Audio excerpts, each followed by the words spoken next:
Halo guys, welcome back to Korean Hamid bersama orang Korea yang medok.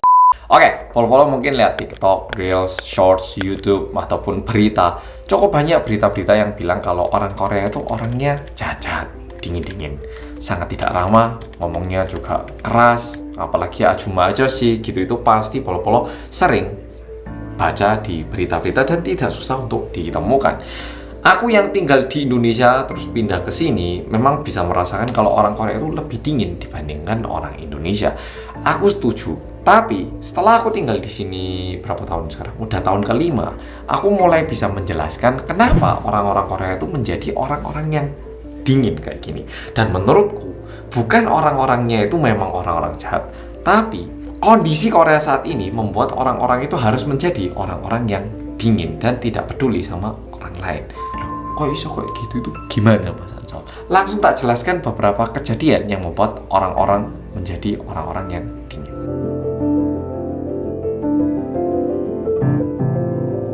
Pertama, tanya di jalan. Sama kayak di Indonesia, kadang kita udah ngikutin peta Google Map gitu udah sampai tujuan tapi nggak ada. Nah, kalau gitu kan kita juga bisa tanya ya atau sama orang yang jalan di situ. Bisa jadi orang itu udah tinggal lama di situ atau paling nggak lebih familiar dengan tempat itu sehingga kita tanya, orang itu bisa memberitahu, oh toko yang ini di lantai 2 atau lantai 3 gitu ya toh. Dan paling nggak kalau nggak tahu orangnya setelah dengarkan, waduh maaf tapi saya nggak dari sini mbak, saya juga cuma lewat, nggak tahu, kan bisa dijawab gitu. Tapi di Korea itu sering banget kita kayak gini, ini saya mau tanya ini arahnya kemana. Jadi kalau kita tanya, pertanyaannya itu nggak didengar, itu langsung kayak dilewati begitu aja. Atau kadang mereka denger meskipun mereka tahu, mereka pakai oh nggak tahu. Ya sebenarnya aku tahu tapi males aku jelasin, jadi aku nggak mau beritahu, jadi bilang aja nggak tahu. Ada juga yang kayak gitu loh. Tapi kenapa kok mereka itu harus kayak gitu? Itu kenapa orang Korea itu harus kayak gitu? Ini jawabannya mudah banget. Polo-polo akhir-akhir ini kan sempat rame yang masalah agama sesat yang juga dibuat sebagai dokumenter di Netflix ya toh. Nah itu di situ kan terlihat jelas agama-agama sesat mereka itu mencari pengikut-pengikut baru dengan cara mendatangi orang-orang yang sungkanan biasanya. Misalnya jalan ditanyain, sungkan nggak jawab, akhirnya oh iya jawab. Nah akhirnya ditanya-tanyain terus, diajak pergi ke tempat doa, sungkan nolak, akhirnya ikut ke sana. Setelah ikut ke sana diajak doa, minggu depan datang ya, jangan sampai nggak datang ya. Akhirnya sungkan datang lagi, dan akhirnya orang-orang ini terhasut di agama sesat. Sehingga setelah hal-hal ini mulai terjadi dan juga muncul di media, yang dilakukan orang Korea apa?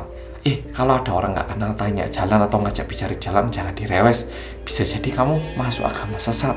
Sehingga kalau ada orang nggak kenal ngajak bicara, bisa jadi agama sesat ini. Akhirnya tidak dihiraukan.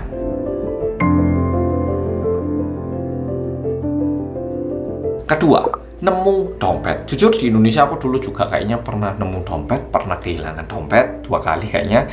Terus di Korea nemu dompet kayaknya nggak pernah. Tapi kalau kita nemu dompet gimana harusnya? Ya tentu beda orang beda reaksi. Ada yang ngambilin uang mungkin, ada juga yang cuma dilihat terus nyari KTP-nya ada nggak. Ada juga orang yang buka dompet setelah dilihat KTP-nya, orangnya dihubungi ataupun dompetnya ini diserahkan ke kantor polisi. Nah ini kan merupakan hal yang baik ya toh. Tapi beberapa tahun terakhir ini orang-orang Korea itu agak segan untuk mengambil dompet dan menyampaikan ini kepada polisi. Kalau nemu dompet, ini langsung ditelepon ke kantor polisi. Pak, saya di sini, ini ada dompet Pak. Saya nggak berani megang, Bapak aja yang datang ke sini. Mungkin ada yang mikir, loh, kenapa? Ada bomnya tak Mas atau gimana? Enggak, dompetnya ini ya dompet biasa. Karena pernah ada kejadian kayak gini, ada orang nemu dompet, terus ini dibawa ke kantor polisi. Akhirnya pemiliknya datang, terus lihat dompet. Ini yang nemu dompetnya siapa? Saya mau berterima kasih. Saya yang nemu. Aduh, makasih banyak ya, dompet saya udah ini padahal dompet yang berharga banget, mama saya yang ngasih. Seharusnya kan kayak gini ya toh. Tapi ada, tentu nggak semua kejadian. Ada juga kejadian kita udah serahkan ke kantor polisi, pemiliknya datang bilang, loh Pak Polisi, ini yang nemu siapa Pak? Itu orangnya. Pak Polisi, saya ingat betul Pak, sebelum saya kehilangan dompet ini, di dalam dompet ini ada 10 juta Pak. Tapi ini nggak ada Pak, kayaknya dicuri sama orang itu Pak. Gimana? Yang terjadi apa? Ketika dilihat di kamera, benar, ini orang yang menemukan dompet itu merupakan orang pertama yang mengambil dompet itu. Dan setelah itu, orangnya kan bawa dompet, nggak semua perjalanannya terekam ya toh. Sehingga orang ini mendapatkan tuduhan mencuri uang pemilik dompet ini. Dan kalau misalnya pemilik dompetnya bilang 10 juta, 20 juta, terus yang ini nggak mau damai ataupun nggak mau mengganti uangnya, dia bakal masuk penjara ataupun mendapatkan hukuman dengan gugatan pencurian uang. Akhirnya gimana? Ya harus ganti, kalau nggak ya gimana? Sehingga orang yang mau berbuat baik lagi-lagi disalahkan. Sehingga ya udah deh, aku tak mending nggak bantu aja. Ini urusan orang lain, daripada aku mau bantu nanti aku kena rugi, kena ciprat, disuruh ganti uang. Wis mending aku tak pura-pura nggak lihat.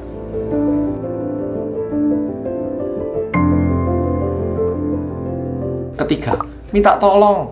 Nah, minta tolong. Kalau misalnya kita di Indonesia, misalnya ada orang, "Mas, saya minta tolong, saya mau ke sana." Kan paling tidak kita akan berusaha membantu ya toh. Namanya manusia, ketika kita dimintai tolong, kalau bisa, kenapa tidak ya toh. Tapi di Korea ini, kalau kita minta tolong, mungkin nggak semua orang bakal kayak langsung membantu gitu. Karena Pol-Pol mungkin tahu kejadian kayak pemerkosaan berantai, pembunuhan berantai yang mungkin menargetkan perempuan ataupun anak-anak kecil. Cukup banyak pelaku-pelaku yang menggunakan cara kayak, "Dek, bantuin ngangkat barang ini ya," gitu. Nah, ketika anak ini atau orang perempuan ini mau bantu, ternyata dibawa masuk ke dalam mobil lalu diperkosa. Sehingga ketika dimintain tolong dan kita mau membantu, malah menjadi korban. Dan setelah hal-hal ini diberitakan, gimana? Oh, kalau ada orang minta tolong, jangan dibantu. Dan bahkan di Korea, sekarang anak kecil itu dididik kayak gini. Kalau misalnya ada orang dewasa minta tolong ke anak kecil itu diajarkannya bukan untuk membantu, tapi dibilang untuk menjawab seperti ini. Misalnya ada om ya, "Dek, minta tolong." Adiknya ini menjawab, "Oh, om, saya itu anak kecil dan orang dewasa itu nggak boleh minta tolong sama anak kecil." Bukan nggak boleh, nggak bisa minta tolong ke anak kecil. Saya itu lebih lemah dan nggak kuat. Jadi om seharusnya minta tolong ke orang yang dewasa aja. Diajarkan seperti itu. Jadi kayak membantu itu adalah hal yang bisa membahayakan. Sehingga gimana? Ya nggak mau membantu. Nggak cuma itu, ada juga kejadian misalnya perempuan. Dia jatuh, terus kita bantu gitu ya. Kita pegang atau gimana. Setelah kita bantu biar nggak jatuh, ternyata ceweknya bilang, "Kamu tadi megang badan saya ya?" Lalu digugat dengan gugatan kekerasan seksual kayak gitu. Sehingga gimana? Ada orang jatuh, ada orang minta tolong pun agak kayak mikir 2 kali gitu. Waduh, ini gimana ya? Sehingga kalau ada orang jatuh, malah telepon ke pihak yang berwenang, "Pak polisi atau tim ambulans, ini ada orang yang gini gitu." Sehingga untuk membantu seseorang itu harus mikir berulang kali, ini bisa jadi merugikan aku atau enggak. Nah, itu yang terjadi berulang kali di dalam otak orang Korea ketika kita mau membantu seseorang. Kecuali misalnya ada ketabrakan yang benar-benar orangnya berdarah gitu. Kalau gitu pasti dibantu. Tapi kalau misalnya agak nanggung ya, orang-orang pasti akan lebih berhati-hati dan sangat normal untuk tidak menolong orang itu. Jadi sama, kali ini juga sama, naluri orang untuk membantu disalahgunakan untuk disalahkan. Keempat, minuman bernarkoba. Ini merupakan kejadian baru di tahun 2023 ini. Di Gangnam ada anak-anak SMA gitu, mereka lewat, ada orang bagikan minuman gratis. "Oh, ini minuman untuk membantu meningkatkan konsentrasi, Dek, diminum ya," dibagi. Nah, anak-anaknya minum ya toh. Setelah minum, entah gimana, orang-orang yang bagikan minuman ini menghubungi orang tua murid itu lalu bilang, "Anak Anda barusan mengkonsumsi narkoba. Kalau nggak mau saya laporkan polisi, minta uang berapa puluh juta." Memang benar, anak-anaknya ini adalah korban yang mengkonsumsi narkoba karena orang lain. Dan kalau ini dilaporkan polisi, memang bisa jadi anaknya ini dinyatakan tidak bersalah. Tapi kalau misalnya buktinya nggak cukup, lalu polisi cuma bisa menemukan bukti bahwa adanya kandungan narkoba di dalam badan anak ini, tapi anaknya ini nggak bisa membuktikan kalau ini bukan narkoba yang dikonsumsi atas keinginannya, bisa dituduh kamu adalah pengguna narkoba dan masuk penjara. Ya toh, sehingga kalau ada orang mau berbagi pun kayaknya ke depannya ini ya, orang-orang bakal nggak mau terima. Karena ini beneran kejadian di tahun 2023. Mereka bagikan minum, diterima, katanya untuk membantu meningkatkan konsentrasi, diminum, ternyata malah diancam karena kamu udah mengkonsumsi narkoba. Ya toh, sehingga interaksi sama orang lain itu terasa sangat bahaya.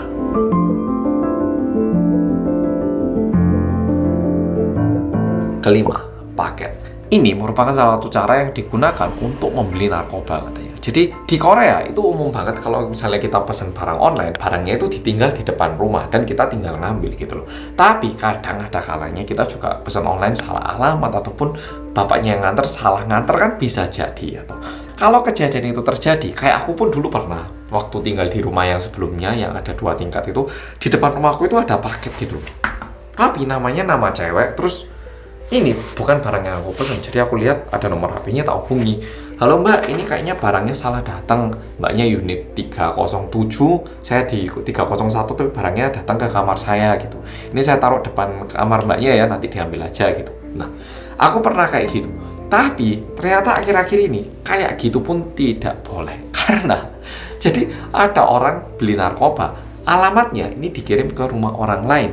Dan ini belinya dari luar negeri, sehingga udah melalui bea cukai, udah melalui perusahaan pengiriman, dan sampai di depan rumah itu. Dan bea cukai beserta polisi yang udah tahu kalau itu isinya adalah narkoba, mereka itu kadang nunggu siapa yang ngambil biar bisa ditangkap. Nah, kalau misalnya pemilik rumah itu dia buka pintu, loh kok ada paket, oh mungkin paketnya anakku, terus dimasukkan ke dalam rumah, orangnya ini langsung ditangkap. Loh, kamu beli narkoba ya, isinya narkoba gini. Nah, kalau misalnya bea cukai sama polisi nggak tahu, yang terjadi apa? Pemilik rumahnya telepon, loh mbak ini salah kirim alamat ya, ini barangnya datang ke rumah saya, mau diambil silakan ya, saya taruh depan rumah. Yang pesen narkoba, dia bisa memesan narkoba menggunakan alamat orang lain, dan kalau udah aman tinggal dia ambil. Sehingga sekarang ini gimana? Kalau ada paket salah datang, kita itu nggak boleh mengambil paket itu, harus menghubungi polisi lagi. Sehingga interaksi dengan orang yang tidak dikenal itu menjadi semakin bahaya, dan bukan cuma bahaya, bisa merugikan diri kita jauh lebih keras daripada yang kita bayangkan. Sehingga apa yang dilakukan orang-orang? Ya udah, aku nggak mau peduli sama orang lain. Orang lain gimana? Nanti aku bantu, ikutan kena rugi gimana? Ya wis lah, aku tak mending nggak ikutan bantu, hidup menjalani hidup. Dari 5 poin ini aja, mungkin Polo-Polo bisa merasakan kenapa orang Korea itu agak dingin dan kayak cuek sama orang sekitar. Tapi bayangkan kalau misalnya 5 hal ini bisa terjadi di dalam kehidupan setiap harinya, apapun yang terjadi di sekitar kita, sebisa mungkin kita bakal tidak terlalu peduli. Dan nantinya jadi kayak Korea. Ditambah lagi dengan suasana Korea yang tidak saling menyapa orang yang gak dikenal, jadinya semakin dingin lagi. Tatapan mata pun